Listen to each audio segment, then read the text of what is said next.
बार की बात है कि एक गांव में एक माँ बेटे रहते थे। वह माँ अपने बेटे को बहुत लाड़ प्यार करती थी, बहुत ही जानती थी, बहुत ही मानती थी। क्योंकि जो वह माँ थी ना, जब उसकी शादी हुई थी तो शादी के बाद 5 साल तक कोई औलाद नहीं हुई थी। एक औलाद हुई भी थी तो फिर वो उस दुनिया से चला गया था। उसके बाद उसने कई बार कोशिशें किया, पति पत्नी ने कोई औलाद नहीं हुई। फिर वह हर मंदिर हर मस्जिद में जाना शुरू कर दिया। हर मंदिर मस्जिद में जाकर के मत्थे टेके, गुरुद्वारे में जाकर के मत्थे टेके, चर्च में जाकर के जो जहां जहां का हर प्रकार के मन्नतें मांगे। डॉक्टर के पास गए, वैद्य के पास में गए, हकीम के पास गए, हर जगह गए। तब जाके किसी की ऊपर वाले की कृपा से उनकी विनती स्वीकार होती है और वह गर्भवती होती है। गर्भवती होने के बाद भगवान की कृपा से खूबसूरत पुत्र भी पैदा हो। लेकिन पुत्र पैदा होने के कुछ ही दिन बाद उसके पति का मृत्यु हो जाती है। उसका पति इस दुनिया से छोड़ करके चला जाता है। जब पति के मर जाने के बाद उस औरत के पास में केवल एक ही सहारा था कि वह है उसका बेटा। लेकिन उसका बेटा अभी छोटा था, कर भी क्या सकता है। जो कुछ उसके पास जमा पूंजी थे, कुछ दिन तो चला, लेकिन ये जमा पूंजी उतने भी नहीं थे कि जिससे उसका पूरा जीवन चल सके। लेकिन उसको अपने बेटे को भी परवरिश थी, अपने बेटे को भी पढ़ाना लिखाना था, अपने बेटे की ख्वाहिशों को पूरा करना था, अपने बेटे की खुशियों को भी पूरा करना था, क्योंकि वो उसका इकलौता बेटा था। उसका दूसरा कोई भी इस दुनिया में नहीं था, उसका बेटा ही सहारा था। लेकिन वह बेटा अभी छोटा था। उस माँ ने सोचा कि मैं अपने बेटे को पढ़ाऊंगी, अपने बेटे को हर वो ख्वाहिशें पूरी करूंगी, हर वो खुशियां देंगी कि जिससे मेरा बेटा अच्छा एक लड़का बन सके। इसलिए वह माँ जो है अपने बेटे को हर तरीके से संस्कार की बातें सिखाती, ज्ञान की बातें बताती, और वह माँ अपने बेटे को पढ़ाने के लिए, अपने बेटे को खुशियों को पूरा करने के लिए वह माँ जो मजदूरी करना शुरू कर देती है। दूसरों के घर जाकर के झाड़ू पोछा, बर्तन धोना, साफ सफाई करना, ऐसे कई सारे काम करना शुरू कर देती है। और जो पैसे मिलते ना, तो वह अपने लिए कभी साड़ी सही से नहीं खरीदते थे, लेकिन वह अपने बेटे की खुशी को जरूर पूरा कर देते थे। देखो भाई, कोई भी माँ होती है, माँ का जगह कोई नहीं ले सकता। अगर आज हम हैं तो मेरे लिए इस संसार में मेरी माँ और बाप से बढ़कर के कोई नहीं हो सकता। इस दुनिया में केवल एक माँ बस है जो तुम्हारे हित के बारे में सोचती है, तुम्हारी भलाई के बारे में सोचती है। वरना अगर माँ को अपनी दुनिया से निकाल दो, तुम्हारी भलाई के बारे में कौन सोचने वाला। अगर तुम्हारे साथ में कुछ होता है तो सबसे ज्यादा माँ का ही दिल टूटता है। लेकिन आजकल के जो बच्चे होते हैं ना, माँ बाप को छोड़ करके फोन पर घंटे घंटे लगे रहते और फिर अपने माँ बाप को धोखा दे करके चले जाते। उन्हें उनका दर्द का एहसास नहीं होता, लेकिन उस माँ की हालत कैसे, उस माँ के दिल के ऊपर क्या बीतता है। बेटा लाख गलतियां करके अगर वह माँ को प्यार से, सच्चे दिल से अगर माँ बोलते है ना, तो माँ अपने बेटे को दिल से लगा लेती। कितना भी गलती किया रहे तो वह माँ अपने बेटे को दिल से लगा लेती कि माँ का दिल कितना बड़ा होता है। ऐसे उस माँ ने अपने बेटे की हर ख्वाहिशों को, हर खुशियों को पूरा करने के लिए सभी वो काम किए। बेटा बड़ा हो गया, बेटा पढ़ाई लिखाई किया, बेटा बुद्धिमान हुआ, और वो माँ अपने बेटे को इतना मोहब्बत करती थी, इतना प्रेम करती थी, इतना जानती थी कि वो अपने बेटे को आंखों से ओझल नहीं होने देना चाहती थी। तो अपने बेटे को इतना चाहती थी, वो बेटा को हमेशा अपने पास रखे।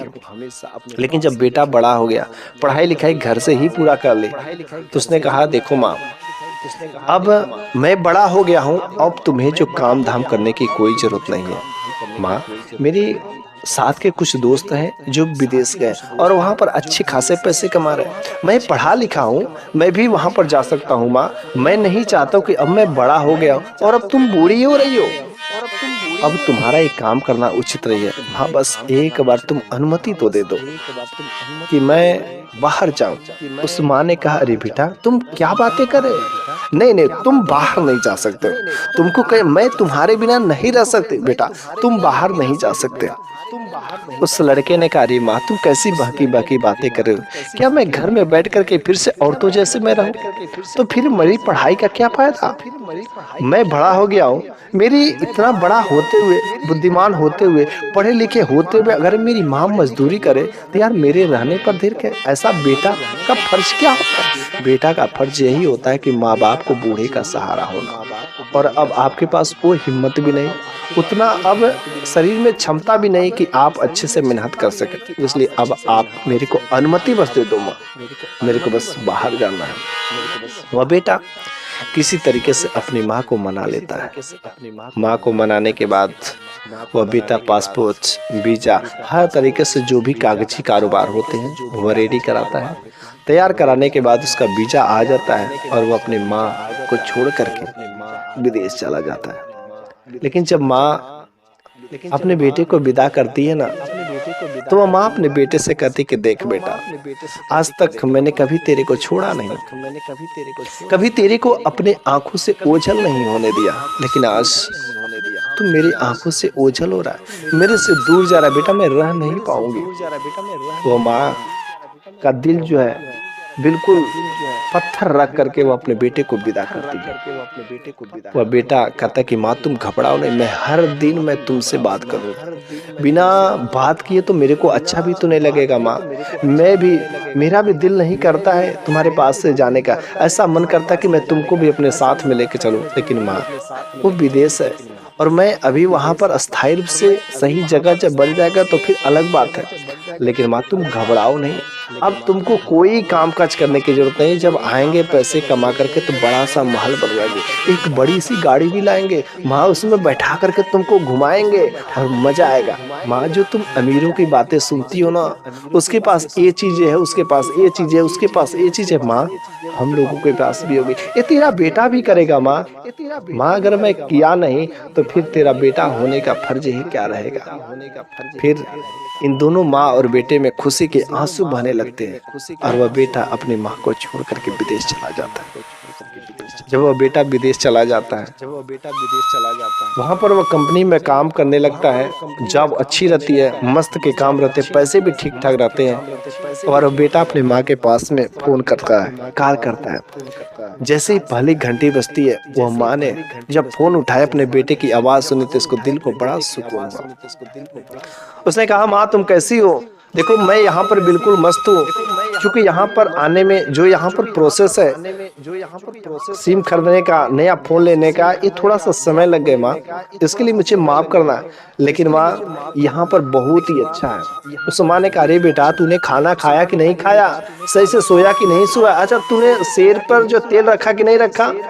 उसने कहा अरे माँ यहाँ पर सब चीजें ठीक है, वहाँ से बेहतर है माँ, और तुमको चिंता करने की बात नहीं है, यहाँ पर समय समय से माँ खाना मिलता है। उस माँ ने कहा अरे बेटा तूने दूध पिया कि नहीं पिया? उस बेटे ने कहा अरे माँ दूध की बात तो छोड़ो, यहाँ पर उससे अच्छे अच्छे भोजन मिल रहे हैं और हमारा शरीर बिल्कुल ही अच्छा खासा हो जाएगा माँ। देखो माँ इस महीने की जैसे ही आखिरी तारीख होगी ना, मैं पैसा भेजूंगा माँ, और जो तुमको चाहिए, और जो जिसको पैसे तुमने अगर लिए भी होंगे उधार, किसी के कर्ज खाए होंगे, तो सबको जो है वापस कर देना। वो माँ कहती ठीक है बेटा जैसे भी हो, लेकिन तुम सही से खाना, क्योंकि माँ का दिल यार पैसे पर नहीं जाता है, माँ का दिल तो बस अपने बेटे पर यही जाता है कि बेटा तुमने खाना खाया कि नहीं खाया, बेटा तुमने सही से सोया कि नहीं सोया, बेटा तुम्हारा तबीयत ठीक है कि नहीं ठीक है। माँ का दिल तो हमेशा बेटा पर जाता है, उसके पैसे पर नहीं जाता, उसके इनकम पे नहीं जाता है। और यह भी माँ वैसे ही थी, लेकिन यह बेटा ऐसा वैसा बेटा नहीं था, वह भी बेटा अपनी माँ को बहुत ही जानता था, बहुत ही मानता था, वह अपनी माँ से बहुत ही प्यार करता था। और ऐसे करते करते 6 महीने बीत जाते हैं। हर महीने वह पैसा कमाता और अपनी माँ के पास में भेजता, और वह माँ अपने मोहल्ले में घूम घूम करके कभी कभी जब जब वह बेटा पैसा भेजता था, लोगों को मिठाइयाँ बांट करके खिलाते थे कि मेरे बेटा ने पैसे भेजे, मेरा बेटा इतना अच्छा कंपनी में गया, मेरे बेटा आएगा तो बड़ी सी गाड़ी में आएगा, मेरा बेटा जब आएगा तो बड़ा सा महल जैसा घर बनवाएगा। ऐसे वह सीना ठोक ठोक करके वह गली मोहल्ले में कहा करती थी। और ऐसे करते करते साल भर बीत गए, लेकिन हर दिन वह माँ और बेटों का बातचीत होता रहता था। बिना बात के उन माँ बेटों का खाना ही नहीं हजम होता था, इतना माँ बेटों का प्यार था। लेकिन एक दिन सुबह सुबह के समय में उस माँ के पास जो फोन थी ना, उस पर घंटी बजती है। और जैसे ही घंटी बजती है तो उधर से आवाज आती है, क्या आप इस व्यक्ति की माँ बोल रही हैं? उस माँ ने कहा हाँ। बोलो क्या हुआ? मेरा बेटा फोन पर नहीं है। उसने कहा कि हाँ, आपका बेटा फोन पर नहीं है क्योंकि आज उसके साथ में कुछ अनहोनी घटना घट गई है। उस माँ ने कहा, अरे क्या क्या बातें कर रहे हैं? मेरे बेटे को क्या हुआ? अरे क्या हुआ, बोलते क्यों नहीं? अरे जल्द से बोलिए तो। उस व्यक्ति ने कहा कि देखिए, आपके बेटे का एक एक्सीडेंट हो गया है और उसकी मृत्यु हो गई, वह मर गया है। जैसे ही यह खबर वह माँ सुनती है, उसके हाथ से मोबाइल छूट जाते हैं। उसको ऐसा लगता है कि मेरे पैरों तले से जमीन खिसक गई है, आसमान उसको निगल गया। कुछ समझ ही नहीं आता है कि क्या हुआ। वह तुरंत अपना आपा खो बैठती, मूर्छित होकर के वहीं पर गिर जाती है। जैसे मूर्छित होकर के गिर जाती है, वह वहीं पर पड़ी रहती। लेकिन कुछ देर बाद अगल बगल के लोग जब उस माँ को देखते हैं ना, तो मूर्छित पड़ी थी। भगे भगे लोग हॉस्पिटल में लेकर के जाते हैं। लेकिन जब उसके फोन्स के कॉल रिकॉर्डिंग देखते हैं, सुनते हैं, तो उन लोगों को भी बड़ा शॉक्ड होता है कि इसका बेटा एक ही तो था, इकलौता बेटा था, और वो अपने बेटे को देख करके इतने खुश थे, और आज उसका बेटा दुनिया में से चला गया। उसको भी बड़ा ही अफसोस होता है। लेकिन इधर जो बेटा था ना, उस बेटे का कोई एक्सीडेंट नहीं हुआ था, बिल्कुल ठीक ठाक था।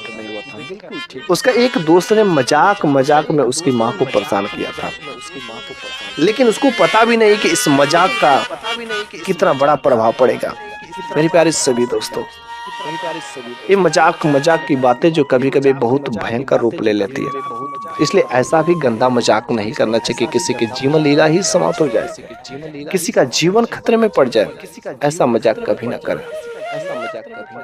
लेकिन जब फोन आया था ना, तो उसी समय उस लड़के ने सोचा था कि देखिए, हम तो रोज अपनी माँ से बातें करते हैं, लेकिन मैं अपनी माँ के पास 2-3 दिन फोन कॉल से नहीं करेंगे, किसी प्रकार का कोई कॉल नहीं करेंगे, और डायरेक्ट अपनी माँ के पास में जाकर उसको सरप्राइज देंगे। ऐसा उसने सोचा था। और अगले दिन उसने फ्लाइट पकड़ी और इंडिया आ गया।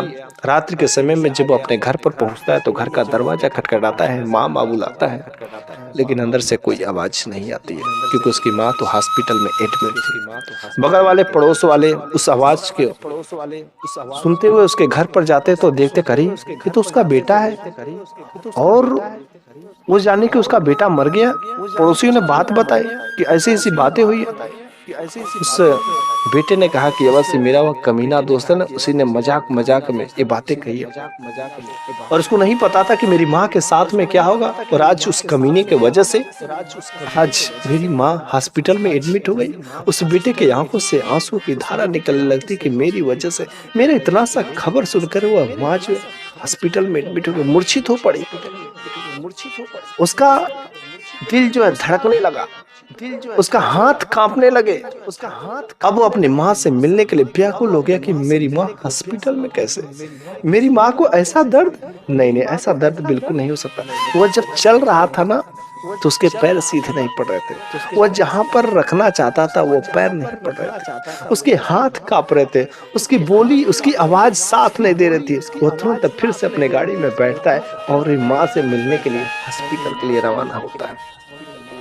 लेकिन जैसे उधर हॉस्पिटल के लिए रवाना होता है ना, उस माँ को किसी ने बता दिया कि देखिए, आपका बेटा मरा नहीं था, आपसे किसी ने मजाक किया था, किसी ने झूठ बोला था, आपका बेटा जीवित है, और आपको सरप्राइज करने के लिए वह बस आपके पास आ रहा है। वो घर आया था, लेकिन अभी वह हॉस्पिटल आ रहा है आपसे मिलने के लिए। वह माँ कहती, मेरा बेटा मरा नहीं, मेरा बेटा जिंदा है। उसके माँ का खुशी का कोई ठिकाना नहीं। वो माँ खुशी से पागल, उसके सारी बीमारी भाग जाते, उसके जो बीपी शुगर रहते सब बराबर हो जाते हैं, एकदम बिल्कुल ही खुशी से वह झूम उठती है। और वो खुशी से झूम करके वह जाकर कितने खुशी से वह हॉस्पिटल के दरवाजे पर वह इंतजार कर रहे थे कि मेरा बेटा आएगा, मेरा बेटा आएगा। और इधर यह बेटा अपनी माँ से मिलने के लिए बहुत ही आतुर था। वह तुरंत अपनी गाड़ी में बैठ करके रवाना होता और तेज गाड़ी के स्पीड करके वो जल्द से माँ से मिलने के लिए निकलता। लेकिन रास्ते में खुदा को कुछ और ही मंजूर था। रास्ते में उसका वास्तव में एक दर्दनाक एक्सीडेंट हो जाता है। इतना खतरनाक एक्सीडेंट होता है कि वास्तव में वो लड़का, उसका बेटा इस दुनिया से छोड़ करके तुरंत वहीं पर उसकी मृत्यु हो जाती है। जैसे ही जब उसकी मृत्यु हो जाती है तो वहां पर उसी हॉस्पिटल में उसकी डेड बॉडी को लाया जाता है। तो कुछ लोगों ने कहा कि आपका बेटा आपसे मिलने के लिए तो आ रहा था, लेकिन अब वास्तव में सच में उसका एक्सीडेंट हो गया और वह इस दुनिया से छोड़ करके चला गया। बेचारी वह माँ को फिर से अचानक झटका लगा। वो कहते कि नहीं, आप लोग झूठ बोल रहे हैं, आप लोग मेरे साथ क्यों बार बार ऐसा गंदा मजाक क्यों कर रहे हैं, मेरे बेटे से क्यों नहीं आप लोग मिलवाते हैं। उन लोगों ने कहा कि नहीं, इस बार सच है। उसने कहा मेरा बेटा कहाँ है। वह लोग जब उसके बेटे के पास में ले जाते तो वह बेटा मस्त लेटा पड़ा था। मस्तिष्क से पूरा खून, उसका शरीर खून से लहूलुहान था। वह अपने बेटे के पास में जाती है और वह बोलती है, अरे बेटा उठ तो, अरे देख मैं आ गई बेटा, बेटा ए बेटा उठ जा उठ जा, अरे तेरे को कुछ नहीं होगा, अरे मैं आ गई ना। लेकिन वह बेटा जब इस दुनिया में रहेगा तब तो वह बेटा इस दुनिया को छोड़ करके चला गया था। बेचारी उस माँ के दिल पर इतना गहरा चोट लगता है। उसकी माँ की जो दिमागी हालत अब थी वह खो लेती है और वह भी उसी समय उसकी दिमागी हालत खो जाती है और वह कोमा में चली जाती है। वह बेटा तो दुनिया को छोड़ करके चला ही गया था। मेरे प्यारे सभी दर्शकों, इस कहानी का मकसद किसी के दिल को चोट पहुंचाना नहीं है, बल्कि मेरा इस कहानी का उद्देश्य यही है कि आप कभी भी किसी के साथ मजाक करें, लेकिन मजाक एक लिमिट तक होती है, मजाक एक हद तक होती है। मजाक में आप इतनी गंदी हरकतें ना कर दे कि किसी की जान निकल जाए, कोई कोमा में चले जाए। देखो भाई, मजाक एक सीमा तक होती है। अगर आपने बहुत ही भारी, बहुत ही भद्दा मजाक किया तो कुछ समय तक करें, कुछ बुरा ना हो जाए, कुछ अहित ना हो जाए। हमारे यहाँ भी गांव में एक बात प्रचलित है कि अगर किसी को कौवा मारता है तो लोग किसी उसके रिलेशन को या किसी को चाहने वाले को लोग उसका बहुत ही बुरा खबर जो सुनाते थे और कहते थे कि कौवा मारना बहुत ही अशुभ होता। और जब वह बातें सुनता था तो वह रोने पटकने लगते थे और बाद में तुरंत 2 मिनट बाद ही उसको फोन या कॉल से जाते हैं और कहते हैं कि नहीं, उसको कुछ नहीं हुआ। लेकिन मेरे प्यारे सभी दोस्तों, आप मजाक करिए लेकिन ज्यादा लंबे समय तक नहीं। उसकी एक सीमा होती है, अगर तुरंत फोन कॉल से वही लड़का बता दिया होता कि उसकी बेटे के साथ में ऐसा नहीं हुआ है तो शायद कुछ हद तक ठीक रहते। लेकिन ऐसा गंदा मजाक किसी के साथ में कभी आप लोग मत करिएगा, क्योंकि मजाक में कभी किसी की जान भी जा सकती है।